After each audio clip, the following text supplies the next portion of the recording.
Hi everybody, welcome to the third lesson on VPCs, and in this lesson we're going to look at the different networking components that make up a virtual private cloud.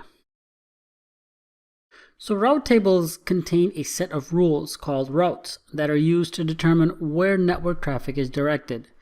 Now each subnet in your VPC must be associated with a route table, and the table controls the routing for the subnet. A subnet can only be associated with one routing table at a time, but you can associate multiple subnets with the same route table. Now, a few things to keep in mind about route tables. Now, a VPC basically has an implicit router that comes with a pre-built route table. You can add additional custom route tables for your VPC. Keep in mind you cannot delete the main route table that is built in with AWS. And a route table specifies a destination, sitter, and a target. And remember from the previous lesson, we discussed different sitter blocks. Now your VPC can have route tables other than the default route table. One way to protect your VPC is to leave the main route table in its original default state and explicitly associate each new subnet you create with one of the custom routes tables you've created. This ensures that you explicitly control how each subnet routes outbound traffic. Now in this diagram you can see the routing for a VPC with both an internet gateway and a virtual private gateway, plus a public subnet and a VPN only subnet. The main route table came with the VPC, and it also has a route for the VPC only subnet. A custom route table is associated with a public subnet. The custom route table has a route over the internet gateway. The destination is 0.0.0.0, which means everyone, and the target is the internet gateway. If you create a new subnet in this VPC, it's automatically associated with the main route table, which routes its traffic to the virtual private gateway.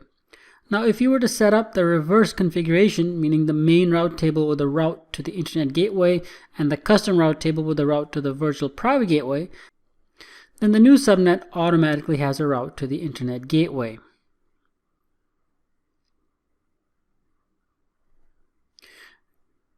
Now a VPC console shows a number of subnets explicitly associated with each route table and provides information about subnets that are implicitly associated with the main route table. Now subnets can be implicitly or explicitly associated with the main route table. Now they typically won't have an explicit association to the main route table, although it might happen temporarily if you're replacing the main route table. Now you might want to make changes to the main route table, but to avoid any disruption to your traffic, you can first test the route changes using a custom table.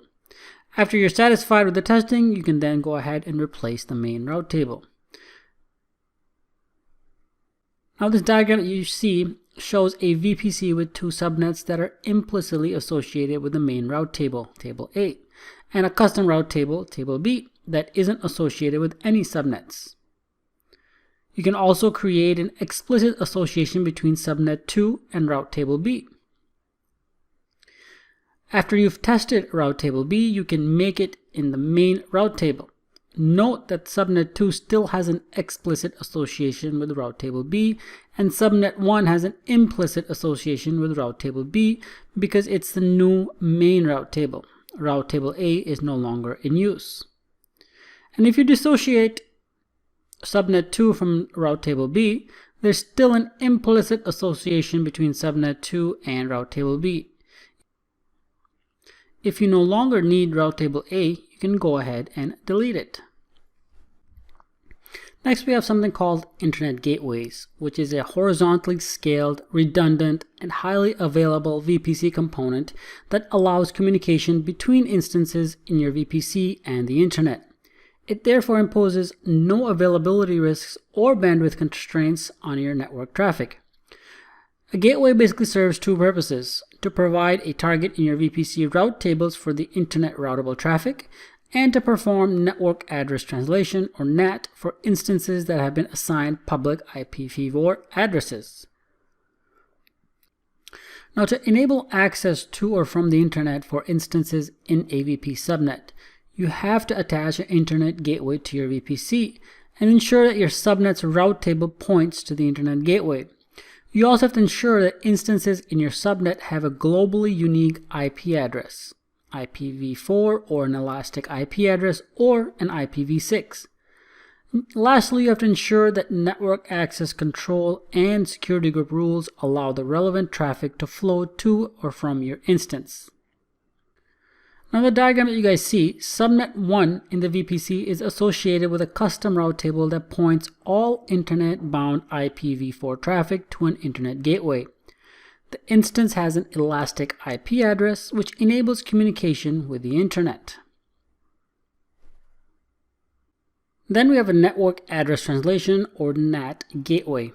Now you can use a NAT device to enable instances in the private subnet to connect to the internet or other AWS services, but prevent the internet from initiating connections with the instances. A NAT device basically forwards traffic from the instances in the private subnet to the internet or other AWS services, and then sends the response back to the instances.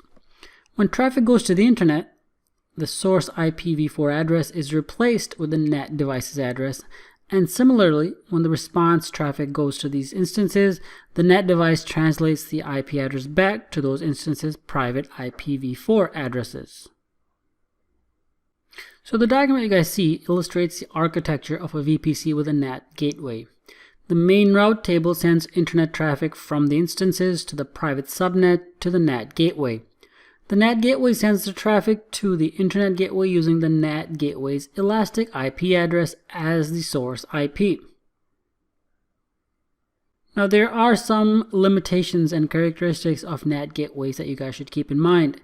It supports up to 5 gigs of bandwidth and automatically scales up to 45 if it's needed. You can associate only one elastic IP address with a NAT gateway. And once it's associated, you will not be able to disassociate that elastic IP from that gateway. It supports TCP, UDP, and ICMP. And you cannot associate a security group with a NAT gateway. You can use security groups for your instances in the private subnet to control the traffic to and from those instances. You can also use the NACLs to control the traffic to and from the subnet in which the NAT gateway is located. And it can support up to 55,000 simultaneous connections to each unique destination. This limit also applies if you create approximately 900 connections per second to a single destination.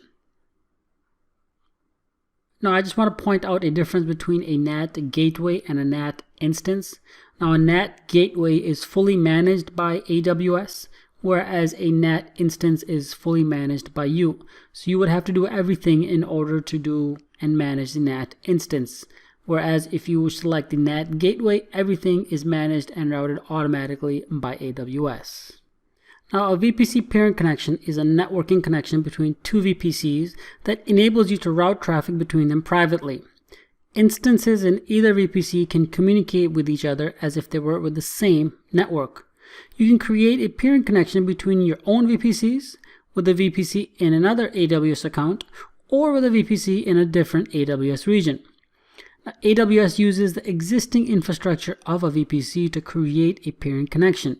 It's neither a gateway nor a VPN connection and does not rely on a separate piece of physical hardware. There is no single point of failure for communication or a bandwidth bottleneck. Then we have VPC endpoints, which enable you to privately connect your VPC to supported AWS services and VPC endpoint services powered by Private Link without requiring an internet gateway, NAT device, VPN connection, or an AWS Direct Connect connection. Instances in your VPC will not require a public IP address to communicate with resources in the service. Traffic between your VPC and the other service does not leave the Amazon network. And endpoints are basically virtual devices. They're horizontally scaled, redundant, and highly available VPC components that allow communication between instances in your VPC and services without imposing availability risks or bandwidth constraints to your network traffic. Now, there are two types of VPC endpoints: interface endpoints and gateway endpoints. An interface endpoint is an elastic network interface with a private IP address that serves as an entry point for traffic destined to a supported service. It supports many services such as CloudWatch, Cold Build, EC2 APIs, SNS, and so on. Whereas a gateway endpoint is a gateway that is targeted for a specific route in your route table used for traffic destined to a supported AWS service. Now it's only supported by two services at the moment, the Amazon S3 and the DynamoDB.